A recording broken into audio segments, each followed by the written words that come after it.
After my husband's death, I kept quiet about the fact that he had signed the entire company over to me. At the memorial service, my son smirked and said, "Mom, I'm the boss now. Your place is cleaning my office bathroom." He had no idea what surprise was waiting for him at the office the very next morning. 40 days. 40 days. They say on the 40th day, the soul finally says its final farewell to the earthly world. I sat deep in an armchair in the parlor of our Hamptons estate, and it felt as if it was my soul preparing to leave, to follow him, my Victor. The house was packed with people, soft voices, the muted clink of glassware, the barely noticeable scent of expensive perfume mixed with the heavy, sweet fragrance of the lilies I'd arranged for the service. Everything was done correctly, properly, just as it should be for the remembrance of a man of Victor Holloway's stature, the founder of the Sterling Reserve. From the outside, it might have looked like I, his widow, was the center of this sorrowful ritual. But I wasn't the center. I was behind glass, observing the events as if watching a silent scene in a play. Everyone who approached me offered the same words. "Maya, stay strong. Victor was a great man. What a loss." I nodded, thanked them, and even managed to force out something that resembled a smile. But their eyes looked right through me. They saw only the shadow of their partner, their boss, their friend, a beautiful, well-kept accessory to Victor's genius. They saw the woman who, for 40 years, had orchestrated perfect dinner parties, selected the right linens, and made sure every guest's glass was promptly refilled. None of them had any idea that it was during those very dinners, beneath the clinking of glasses and the quiet crackle of the fireplace, that the most critical deals were finalized. That it was me, simply Maya, who spent hours on the phone with Belgian chocolatiers and French curers, not discussing contracts, but their children, their gardens, their joys, and their sorrows. Victor called it the social glue. He used to say, "Maya, I build the walls, but you fill the house with life. Without you, it's just a stone box." Now the box felt empty. In my lap rested a slim folder of embossed leather. I hadn't let it out of my sight since the day the notary, an old family friend, handed it to me. "This is Victor's final wish," he'd said. "He asked that I give this to you personally, and only after the official will has been read to the others." The official will was predictable. The estate, the city penthouse, the investment accounts. Everything was split between my son and me. The company, however, was not mentioned in the official papers. Everything was right here, in this folder. I knew what was inside. I had scanned the lines in the notary's office and hadn't opened it again. I couldn't. It felt too much like a betrayal, reading about a future without him, when my own heart felt like it had stopped. 100% of the shares of the Sterling Reserve passed to my sole ownership. His final gift, his final trust. I mindlessly ran my fingers over the folder's smooth surface. It was the only thing that felt real in this buzzing, blurry haze of unfamiliar faces and empty words. Poor Maya! How will she manage on her own now? I overheard two women whispering by the fireplace. Victor managed everything. She was just his wife. I wasn't offended. They were merely voicing what everyone thought, what apparently even my own son Grant thought. I found him with my eyes. He wasn't grieving. He was animated. He stood at the center of a group of men in expensive suits, our top executives, explaining something to them with fervor, gesturing energetically. A corporate, confident smile played on his face. He was already trying on his father's chair for size. In his movements, the way he adjusted his tie, the way he condescendingly patted our chief financial officer, Arthur Vance, on the shoulder, there was the impatient anticipation of tomorrow, the day he would become the full and undisputed owner. My heart tightened with a new, distinct pain, not from sorrow, but from something cold and sharp. Victor adored his son, but he was never blind. "He has much of my drive, Maya," he'd told me one evening in his study, "but little of your soul. He sees numbers, not people. I fear one day it will destroy him." Grant noticed my gaze. Saying goodbye to his audience, he headed toward me. Arthur Vance, our longtime family friend, followed him like a faithful aide. "Mom." Grant stopped in front of me, blocking the light from the tall floor lamp. His voice, usually so much like Victor's, sounded different now. It had a metallic edge I'd never heard before. "We need to talk." He didn't wait for a response and led me toward the buffet table, laden with the exquisite appetizers I had personally selected that morning. Imported caviar, delicate pâtés, rare cheeses, everything that made up the pride of our company, the work of his father's life.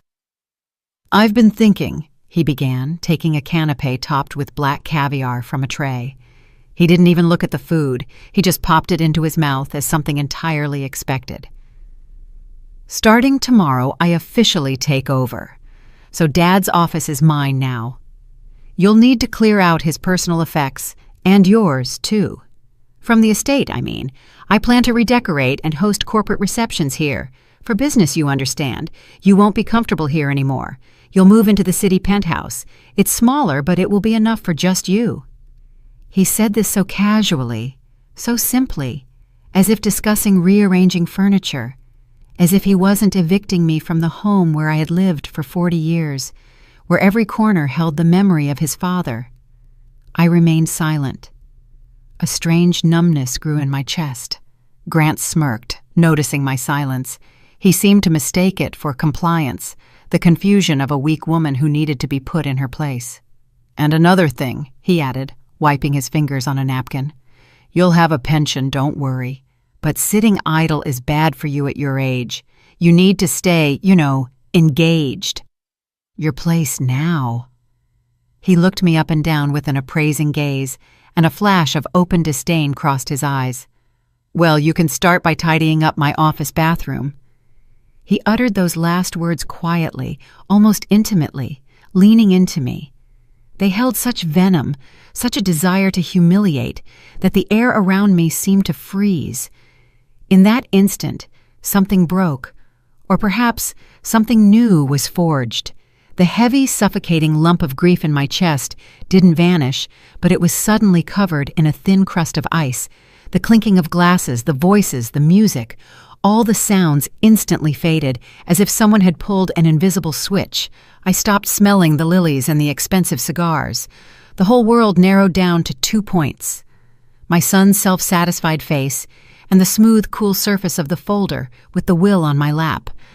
I realized with deafening clarity he hadn't just insulted me. On the day of his father's memorial, in the home his father built, he had trampled on Victor's memory. He hadn't just humiliated his mother.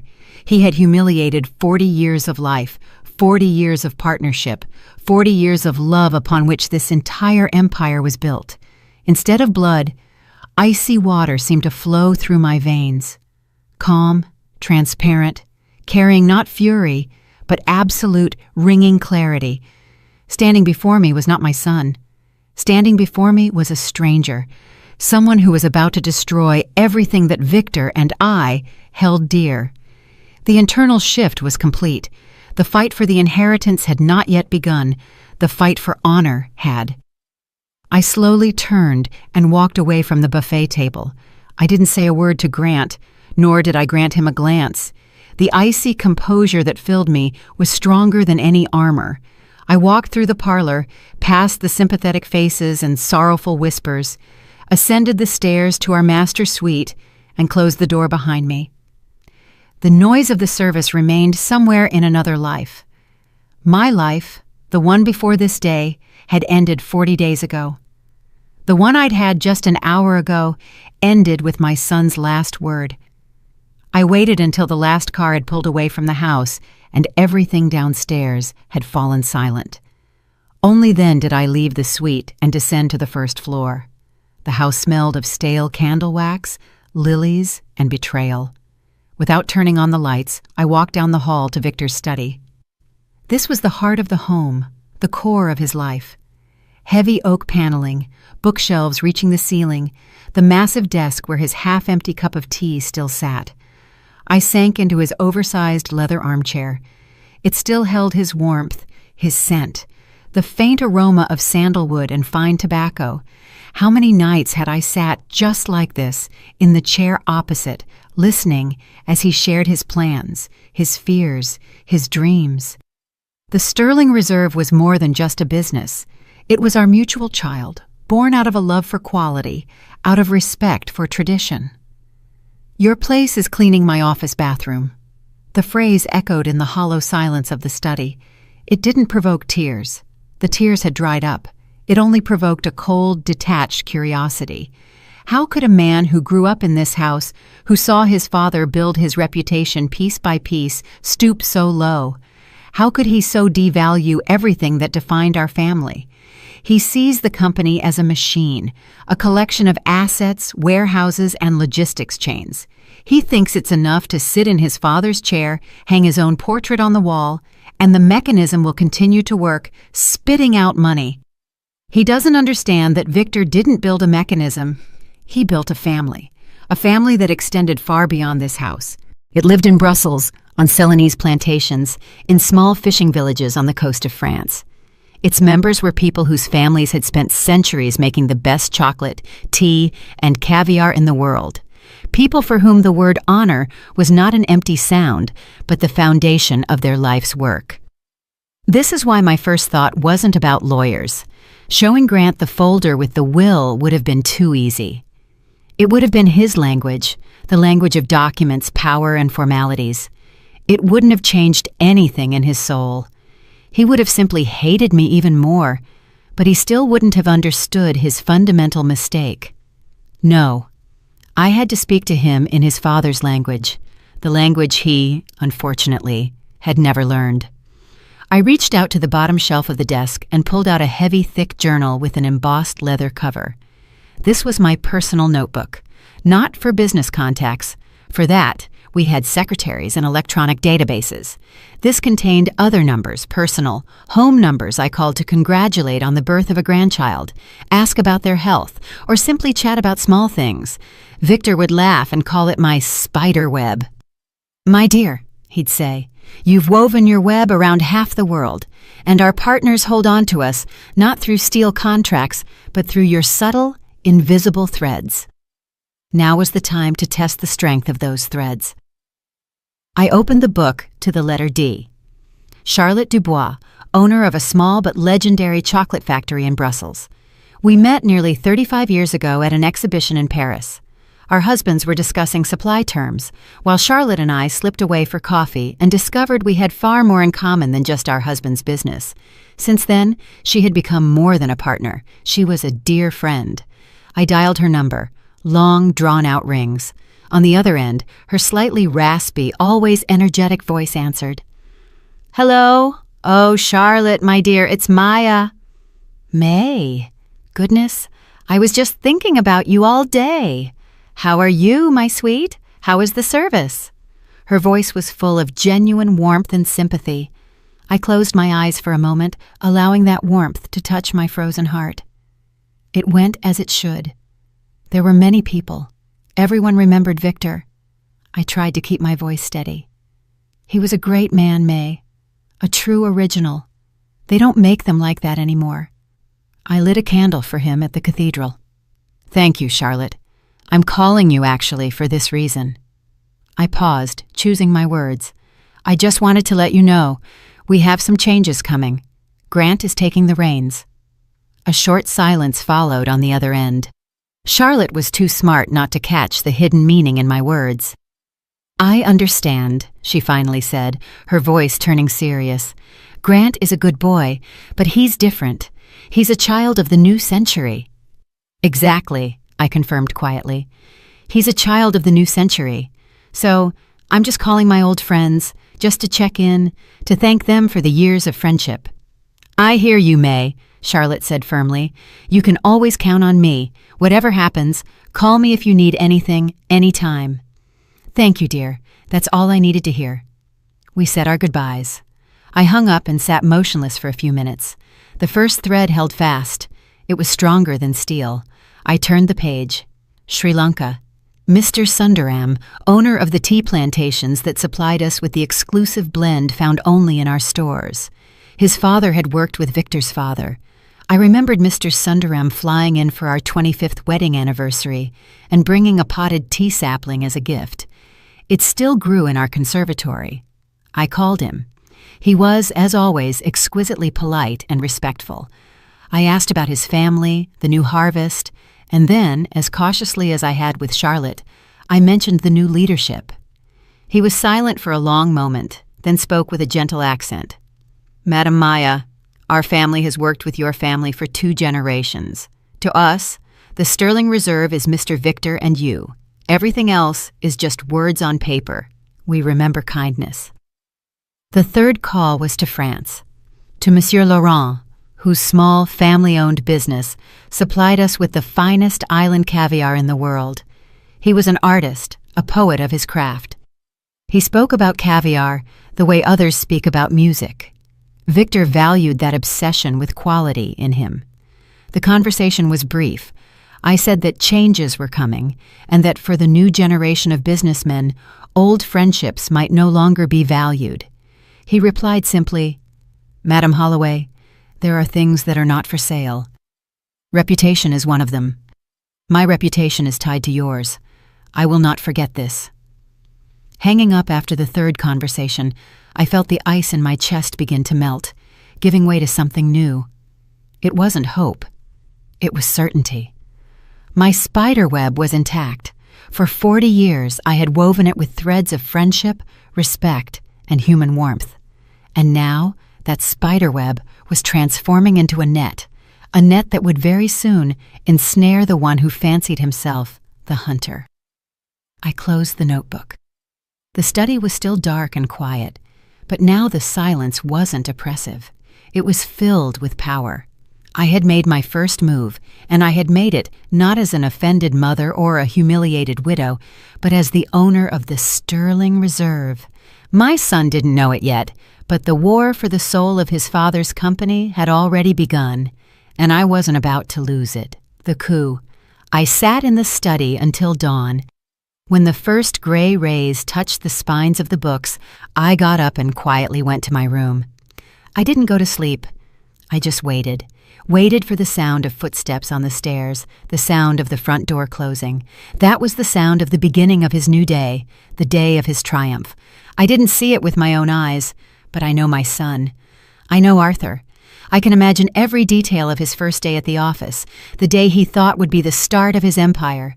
He surely arrived at 9 o'clock, not a minute later. He walked into the building, steeped in the aromas of Ceylonese tea, Belgian chocolate, and old wood, the scent of a legacy that he likely didn't even notice. To him, it was just the smell of money.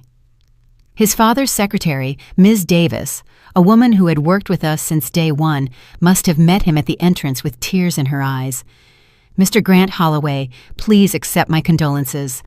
I'm certain he just gave an impatient nod, tossing over his shoulder, "Thanks, Ms. Davis. Get me a black coffee, no sugar, and send Vance in." The first thing he did upon entering his father's study was to take down his portrait, a large, heavy-framed oil painting done about 10 years ago. Victor smiled in it, calmly, wisely, with a slight twinkle in his eye. To me, that portrait was more than just an image. It was the soul of the office, its conscience. Grant, without batting an eye, moved it, propping it face to the wall in a corner like useless junk. In its place, he hung his own glossy photograph in a thin metal frame, young, arrogant, with a predatory smile and a gaze fixed somewhere above people's heads, the look of a man who saw the world as an Excel spreadsheet. Then Arthur Vance, our CFO and family friend, a man Victor had once mentored, helped, and brought into the business, entered the study. Arthur was always the epitome of obsequiousness. He hunched slightly, spoke in an ingratiating voice, and looked up at everyone, creating an impression of humility and loyalty. But I knew that behind that mask hid a cold, calculating mind. "Grant, Mr. Holloway." Arthur surely stopped at the threshold, feigning reverence. "Congratulations. You are in your rightful place. Victor would be proud." "Spare me, Arthur. I can practically hear my son's impatient, businesslike tone. Dad was a genius, but his methods are outdated. Sentimentality, personal relationships, that's not how business is done in the 21st century. It's time to clean house, time to optimize. He sat in his father's chair. It must have been too large for him, but he didn't notice. He surveyed the office with an owner's gaze and rubbed his hands together. All right, the first order of the new management. He paused dramatically. We need to cut costs immediately. I've looked at the reports. Our suppliers are sitting on a gold mine. For decades, they've dictated their prices, hiding behind fairy tales of exclusivity and handmade quality. Enough. Absolutely, Grant. Arthur Shirley chimed in immediately. I completely agree. Procurement costs are our single largest expense. But Grant, you know those old-timers? They're very touchy. Victor spent years building those friendships. Grant laughed, a cold, unpleasant laugh. He bought that friendship with our money. And the truth is, my mother handled all that. All her tea parties, phone calls, little Christmas gifts. How many lost man-hours? How much wasted cash? What inefficiency? I imagined him leaning back in the chair, and the same disdain I heard yesterday at the buffet table was in his voice. She's just a sentimental old woman, Arthur. And she surrounded herself with the same dinosaurs. She thinks her friendship will pay our bills. But you and I know that the world is ruled not by smiles, but by money, hard, cold cash. So, what do you propose? In Arthur's voice, I'm sure there was the genuine interest of a predator sniffing blood. It's simple. You'll prepare a standard email right now for all key suppliers. Charlotte in Brussels, the tea merchant in Sri Lanka, the French with their caviar, short and to the point. Due to a change in leadership and new company commercial policy, we demand a 20% reduction in purchasing prices across the entire assortment. New terms are effective immediately. That's it. No courtesies, no dear partners. This is business. They either accept our terms or we'll find others. No one is indispensable. Arthur must have frozen for a moment. Even for him, this was too radical. Grant, it's risky. They might take offense. These aren't corporations. They're family businesses. They are businessmen, Grant cut him off, and they know how to count money. They'll complain for show. They'll whine about a tough life, but when the prospect of losing their largest client looms over them, they'll become agreeable. Trust me, the old guard is gone. A new era, an era of efficiency has begun. I can imagine Arthur looking at the new portrait on the wall, then at Grant's confident face and a slow, understanding smile blossoming on his lips. He saw strength, or rather, what he mistook for strength. You're right, he said, and his voice became smooth and unctuous again. Absolutely right. It's time to shake up this sleepy kingdom. I'll prepare the draft email immediately. Perfect. Grant must have nodded with satisfaction. Send it out today.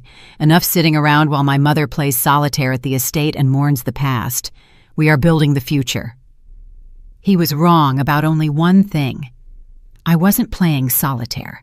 I was waiting precisely for this, their fatal, arrogant mistake. That day, from our office, from the heart of my husband's company, a flurry of short, soulless emails scattered across the globe. Every word in them was an insult. Every figure was a slap in the face of 40 years of friendship and trust. They hit send, certain they were launching a mechanism of optimization. They had no idea they had launched a mechanism of self-destruction. The crashing tide. I wasn't wrong in my expectations. The replies to my son's ultimatum began to arrive the very next day. Or rather, it was an absolutely devastating, icy silence. No one called, no one wrote back to the rude electronic order. In the world of big corporations where Grant lived, silence meant consent or the start of negotiation. But in our world, the world of Mr. Sonderam, Monsieur Laurent, and Charlotte Dubois, silence was the most terrible verdict. It was a sign of contempt, a sign that you had ceased to exist. I knew that Grant and Arthur at the office interpreted this silence as their victory. They were surely sitting in Victor's study, sipping cognac and congratulating each other on a clever move. See, Arthur? I told you. They swallowed it. Now they'll know their place. Their smugness was so predictable that I could feel it even here, miles away in the silence of our estate. I was doing what I always did, caring for the life in this house. I was repotting Victor's favorite orchids. He used to say they were like me, fragile on the outside, but with an unbreakable inner core. I carefully cleaned the roots, prepared the fresh soil, and this measured, familiar work was calming. It was real, unlike the false, hurried rat race currently happening at the company. The phone call caught me off guard. I recognized the number, Brussels. My heart paused for a moment, then began to beat steadily and strongly. It had begun. May? Charlotte's voice on the line was unrecognizable. It wasn't just serious like last time. It was hard as steel, ringing with suppressed fury. Yes, Charlotte, I'm listening. I got it. This letter from your son. She spat the words out as if they were poison. It's not even a letter. It's a slap in the face. A 20% demand immediately? After 35 years of partnership, after everything between our families, does he think we're faceless conveyor belt suppliers? Does he think my chocolate is just cocoa beans and sugar that can be assessed by stock market quotes?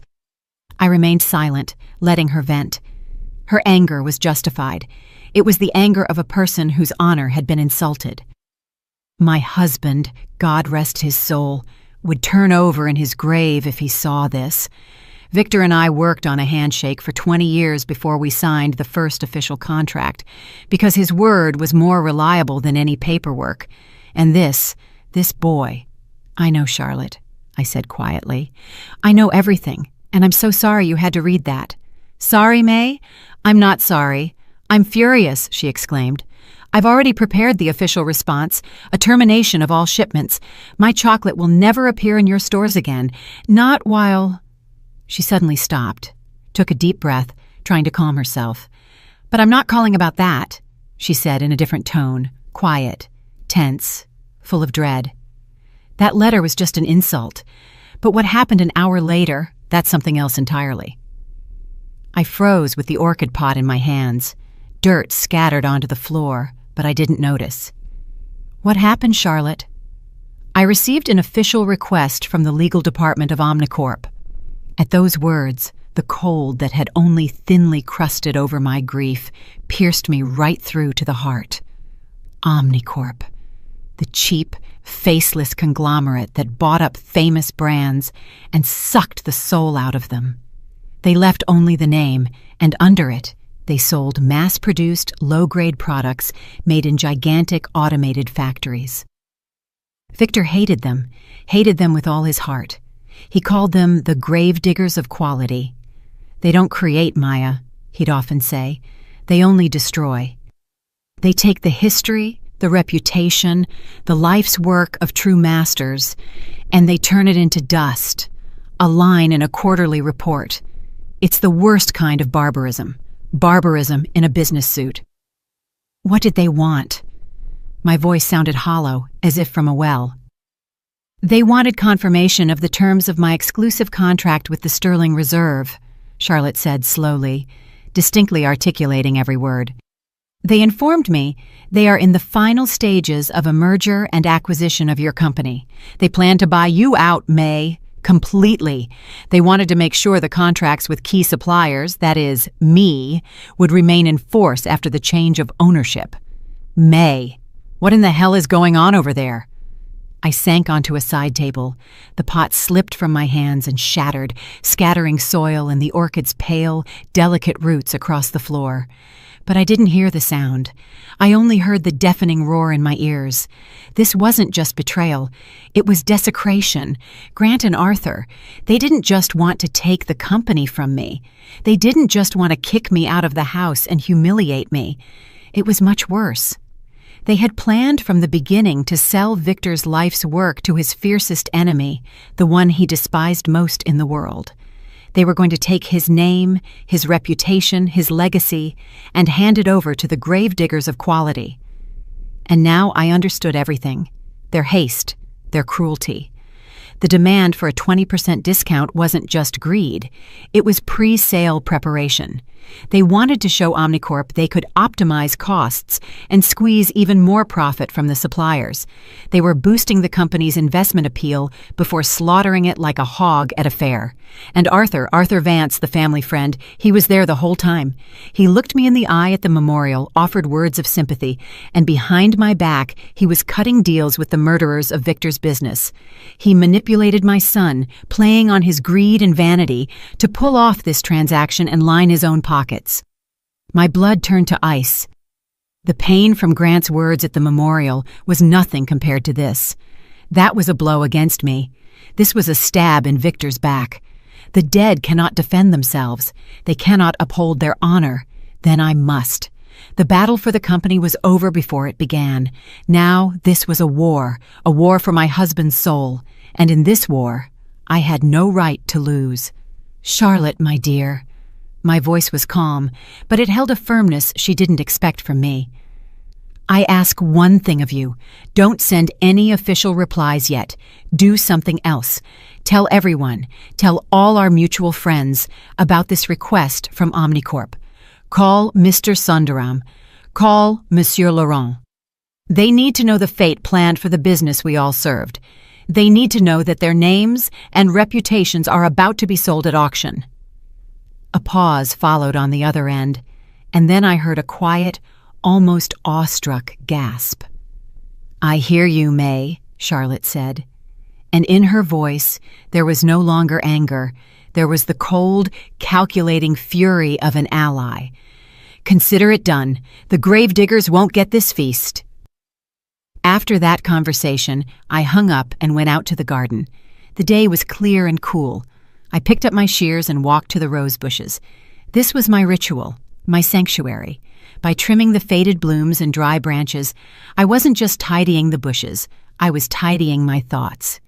Each snip of the blades echoed in the silence like a metronome, counting down the last hours of the old world.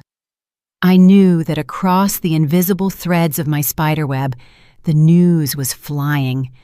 From Brussels to Sri Lanka, from there to France, to Italy, to Spain. This was not a business message. It was a cry for help, an alarm signal passed from one old friend to another. News of betrayal, that the sterling reserve was in danger, that it was about to be ransacked by barbarians. I knew what the answer would be. The unveiling. Meanwhile, in a sterile glass conference room somewhere in downtown Manhattan, my son was celebrating his victory. I didn't see it, but I can imagine every moment of his triumph. He stood at the head of a long table of dark, polished wood. Before him were 3 people in equally expensive faceless suits, the Omnicorp leadership. They had the same watches, the same tight smiles, and the same dead eyes. The eyes of people for whom the world consisted only of numbers, charts, and stock tickers. Grant surely felt he was on top of the world. He was proud. He was showing them a presentation on the massive screen, slides flipped by, logistics optimization, profit growth potential, brand synergies. He rattled off these empty, foreign words, not understanding that behind every percentage on his charts stood people's lives, generations of masters, centuries of tradition. He was selling them something he hadn't created, and he wasn't even attempting to understand the value of what he sold. "And as you can see, gentlemen," he proclaimed, pointing a laser pointer at a chart, "after the work we conducted with our suppliers, we project a 20% reduction in procurement costs as early as this quarter. This frees up our capital and makes the sterling reserve an even more attractive asset." He surely paused, expecting applause. The Omnicorp people didn't applaud. They only nodded almost imperceptibly. To them, this was routine. At that moment, his phone, lying on the table, vibrated. The screen showed Sam Jones, warehouse manager. Grant frowned. What an inappropriate interruption during his moment of glory. He dismissed the call with a swipe of his finger, without even looking. "Thus," he continued, restoring his self-satisfied smile, "we are handing you over not just a company. We are handing you a finely tuned mechanism with enormous potential and, most importantly, exclusive, long-term contracts for the world's finest delicacies. This is our greatest treasure." The phone vibrated again, persistent. Sam Jones, warehouse manager. The irritation on Grant's face was now undisguised. How dare some warehouse clerk distract him when the fate of millions was being decided? He dismissed the call again and pointedly placed the phone face down. One of the men in suits slightly raised an eyebrow. Grant was already opening his mouth to deliver the concluding, most bombastic part of his speech, but he didn't get to finish. The conference room door burst open. Standing in the doorway was Sam Jones, an older man who had worked with Victor for 30 years. Pale, bewildered, in his work jacket, he looked like an alien in this kingdom of glass and polished wood. "Mr. Holloway," he gasped, ignoring the icy stares of the Omnicorp men. "Sam Jones, are you insane?" Grant hissed, his face red with fury and shame. "I'm in a meeting. Get out of here." "The ships," the old man stammered, not hearing him. "The ships. They turned around." A silence fell, so thick and heavy it felt tangible. "What?" Grant asked, not believing his ears. "All of them. Every single one." Sam Jones's voice trembled. "The port just called, and a notice came from Brussels, from Ceylon. A refusal of all shipments. All cargo is halted. The ships that were already at sea are turning around." Grant stood and stared at him silently. The color slowly drained from his face, leaving behind a deathly pallor. The confident smile slipped away, revealing the confusion of a small boy. Behind him, the slide with the profit growth chart still glowed on the huge screen. Now it looked like a cruel joke. The Omnicorp men exchanged silent glances. There was no sympathy or surprise in their eyes, only cold, sober calculation. One of them slowly, almost lazily, closed his laptop. The click sounded like a gunshot in the dead silence. "It seems," he said, in a level, indifferent voice, addressing his colleagues, not Grant, "that the subject of negotiations has been exhausted." Their deal was built on one single foundation: the exclusive supplier contracts they couldn't get on their own, without Belgian chocolate, without French caviar, without Ceylonese tea. The Sterling Reserve was just an empty building with a beautiful name, and now that building had collapsed. My son's humiliation was complete, and worst of all for him, public. He stood amid the ruins of his triumph, before the people to whom he had just sold greatness, but in the end had demonstrated only his own. The surprise had begun. The verdict. I didn't hear them leave. I didn't see my son, pale and crushed, standing alone in the conference room that should have been his moment of victory. But I knew what would follow: anger, confusion, and then the search for someone to blame. And in their distorted worldview, anyone could be blamed but themselves. I waited for them in the garden. I wasn't hiding. I was simply where I belonged, in my world, which I had created and nurtured for decades. The sun warmed my shoulders. The air was thick with the sweet, honeyed scent of the blooming roses. I held a small pair of gardening shears and methodically clipped the spent blossoms to give strength to the new ones. This work demanded attention and calm. It did not tolerate haste. I heard them long before I saw them. First, the furious squeal of tires at the estate gates, a sound utterly foreign to this place. Then the car doors slammed shut, so hard it sounded like they'd been kicked open. Gravel crunched under quick, heavy footsteps. They didn't enter the house, they burst into it. "Mom!" Grant's shout echoed through the first floor and spilled out onto the terrace. "Where are you?" I didn't answer. I carefully cut a deep burgundy, almost black rose, a black baccarat, and placed it in my woven basket. A moment later, they appeared on the path leading to the rose garden. They looked like two cornered animals. Grant was disheveled, his jacket unbuttoned, his tie pulled to the side. His face was distorted by a grimace of fury and despair. Arthur followed him, trying to maintain some composure, but his darting eyes and deathly pallor betrayed his panic. They stopped a few feet from me, breathing heavily. Their aggressive energy invaded the harmony of my garden like a dissonant chord. "Mom, what did you do?" Grant shouted again, unable to control himself. His voice cracked. "What did you tell them?" I slowly straightened up, turned to him, and looked him straight in the eye. My gaze was calm. I felt neither fear nor anger, only cold, heavy pity. "What are you talking about, Grant?" "Don't pretend! The suppliers, they all canceled, every single one. Contracts are torn up, shipments are stopped. You called them. You ruined everything." He waved his arms as if trying to shake the answers out of the air. Arthur put a hand on his shoulder, trying to calm him, but more likely seeking support.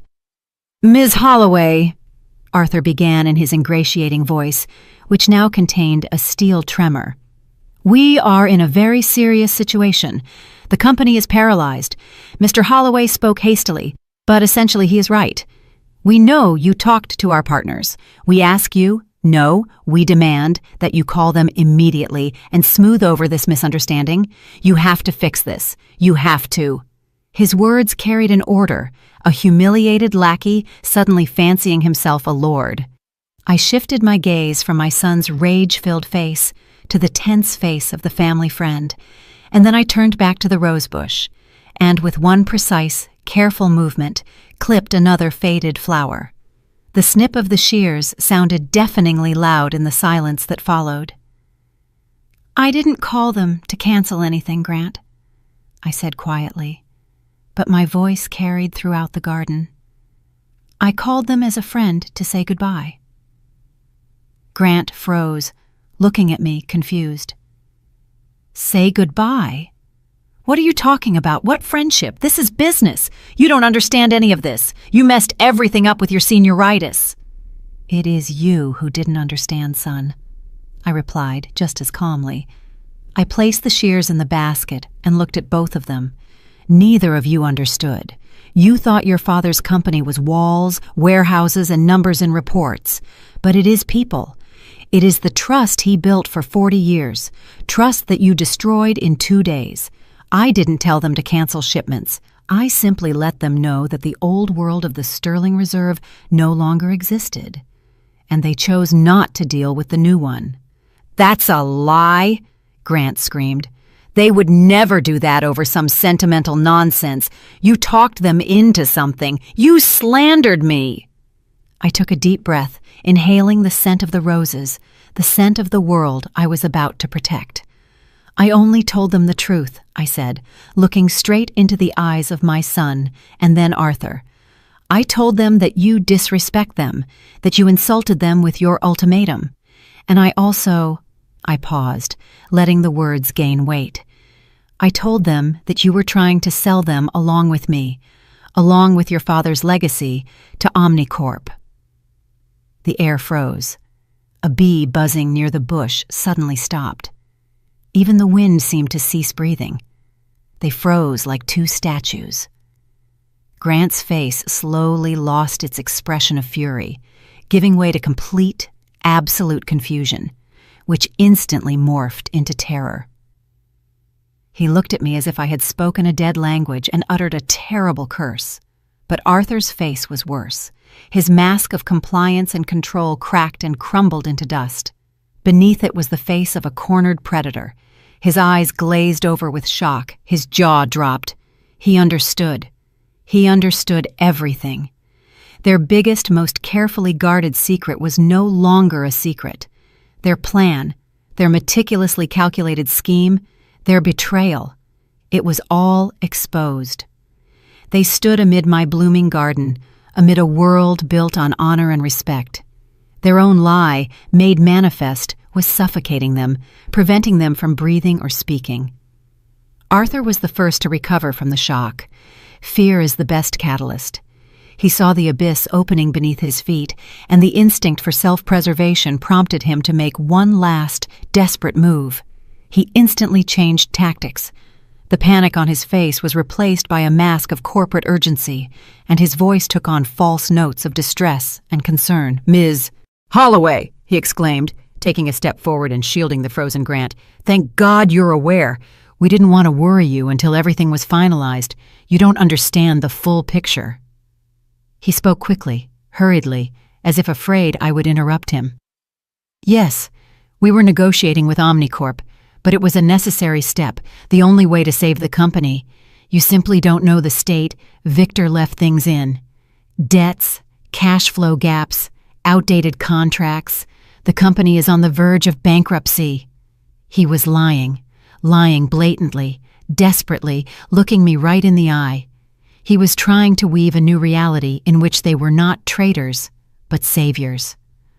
Grant, hearing the familiar words about saving the company, began to snap out of his stupor. He grasped Arthur's lie like a drowning man grasping at a straw. "Yes, Mom, Arthur's right," he chimed in, hysterical hope in his voice.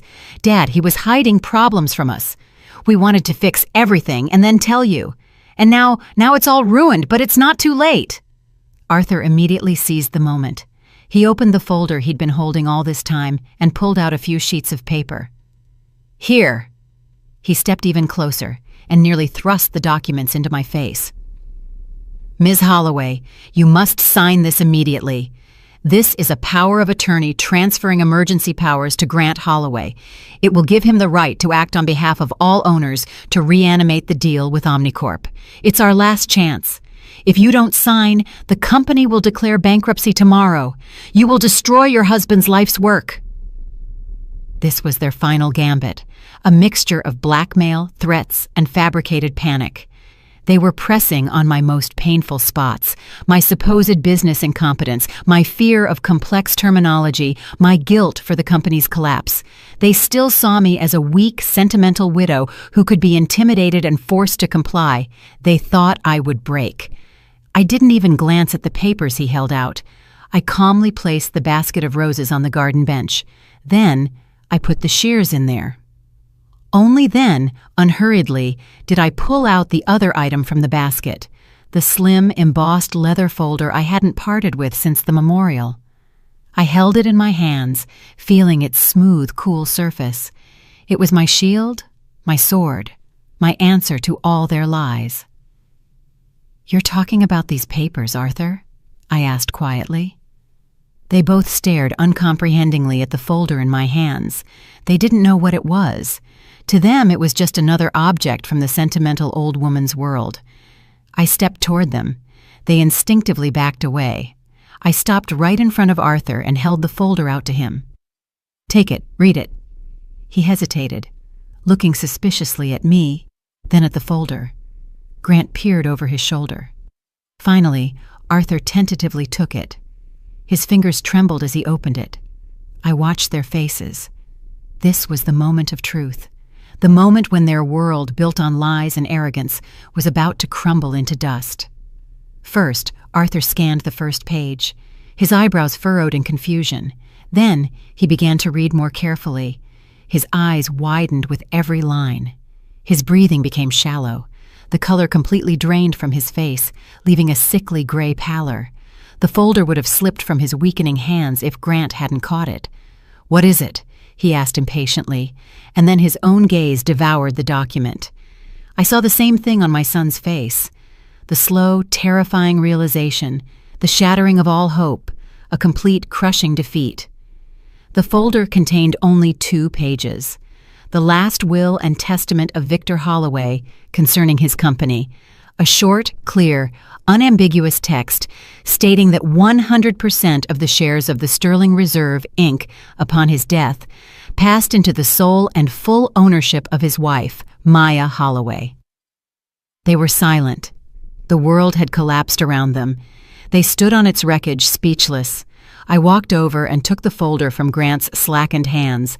Then I looked him straight in the eye. There was no longer anger or smugness in them, only emptiness. "My place is not cleaning your office bathroom, Grant," I said. My voice, calm and steady, rang out in the garden's silence like a judgment. "My place is at the head of the table, the very table where your father made his decisions, the very table where you and this man," I nodded toward the petrified Arthur, "planned to betray his memory." I paused, allowing them to fully grasp the meaning of my words. "You are both fired as of this minute. You have 1 hour to collect your personal belongings from my office. I want you both off my property by evening. Get off my land." I turned and walked back toward the roses, not granting them a farewell glance. I didn't want to see their humiliation. Their defeat brought me no joy, only the bitter satisfaction of justice restored. Behind me, I heard a quiet, choked sound, a gasp, perhaps a sob. Then, hurried, scraping footsteps on the gravel. A car door slammed, then a second. The engine roared, and the squeal of tires on the gravel tore through the silence of my garden. And then, everything was quiet. They were gone forever. I stood alone amid the blooming roses. The air was clean and fresh again. I picked up the shattered orchid pot from the ground. The roots were intact. I knew it would survive. I would repot it, and it would bloom even more magnificently than before. The work wasn't over. It was just beginning. The legacy. The next morning, for the first time in many years, I arrived at the office not as a guest, but as the owner. I walked into the building, and it felt as if the familiar aromas of tea and chocolate greeted me differently, with respect. Ms. Davis, Victor's secretary, met me at the entrance. Her eyes were red from crying, but this time they were tears of relief. She silently took my coat, and that simple gesture held more loyalty and support than 1,000 words. The first thing I did was enter the study. Grant's glossy portrait still hung on the wall, alien and false. I took it down without looking and handed it to Ms. Davis with the words, "Dispose of this." Then I walked to the corner where Victor's portrait was propped against the wall. I gently lifted it, wiping away the dust. He looked at me with his wise, slightly weary smile, and in his eyes I read approval. I hung it on its rightful place myself. The soul of the company had returned home. Next, I summoned the department heads and the legal counsel. I didn't give a grand speech. I simply said, "As of today, pursuant to the final will of my husband, I am taking office as the Chief Executive Officer of the Sterling Reserve. All orders given by Grant Holloway are annulled." No one asked a single question. I saw relief in their eyes. That same day, 2 letters left my office. The first, short and official, was addressed to the legal department of Omnicorp. It stated that the Sterling Reserve had not, was not, and would never be engaged in any merger negotiations with them. Any further attempts at contact would be considered hostile action. The second letter was addressed to our lawyer. It was an order to initiate an investigation into the activities of former CFO Arthur Vance on charges of fraud and attempted damages to the company in an exceptionally large amount. The mechanism of justice was set in motion. And then I did something I hadn't done in 20 years. I packed a small suitcase and headed to the airport. This was my first business trip, but I wasn't flying to sign contracts or discuss logistics chains. I was flying to Brussels to have dinner with a friend. Charlotte and I sat in a cozy little restaurant on the Grand Place. The air smelled of waffles, chocolate, and Old Stone. We drank Burgundy wine and talked about everything. Our husbands, our children, how quickly life had flown by. We said almost nothing about business. Only at the very end of dinner did Charlotte take my hand, look me in the eye, and say, "Victor would be so proud of you, May. You didn't just save a company, you saved our shared history." New bloom. Several months passed. Winter gave way to spring, and spring to summer. And one day, I was standing in our tasting room. It was my favorite place in the office, a bright room with a huge oak table covered in samples of our products. But today, it was particularly noisy and joyful. All my old friends were gathered around the table. Charlotte, who had flown in from Brussels, the smiling Mr. Sundaram from Sri Lanka, the elegant Monsieur Laurent from France. They hadn't come for a board meeting. They had come for the launch of a new product. Small, elegant jars of pear confiture stood on the table. This was my first personal recipe. In it, the sweetness of Belgian pears was combined with a spicy note of Ceylonese cinnamon and the delicate aroma of French brandy. It wasn't just a dessert. It was a symbol of our alliance. I picked up one of the jars. It was warm from the light of the lamps. I looked at the faces of my friends, at their happy, interested eyes, and I smiled. "We will call it the Charlotte," I announced, and my voice was firm and clear. I looked at my friend, and her eyes filled with tears of joy, in honor of true partnership, in honor of a friendship that proved to be stronger than any contract and more valuable than any money. The applause erupted. I looked at these people, at the fruits of our joint labor, and for the first time in many months, I felt not just peace, but true, quiet happiness. I had saved my husband's legacy, but I hadn't stopped there. I had begun to create my own. I saved the soul of the company, not with spreadsheets and stock tickers, but with respect. I wasn't just in my place. I had finally found it, and I was free. And that brings to a close the story of Maya Holloway. It is a story of quiet strength, of a dignity that cannot be stripped away, and of how true values, respect, loyalty, and human relationships sometimes prove to be a much greater capital than money and formal power. This narrative is not so much about business as it is about legacy, about the fact that some things cannot be sold, and honor, once lost, cannot be bought back for any millions.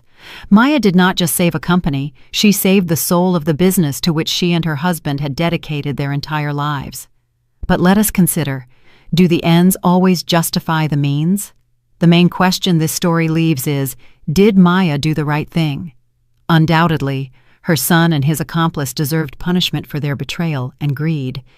But Grant, her only flesh and blood, her son, was her decision to banish him forever the only correct one?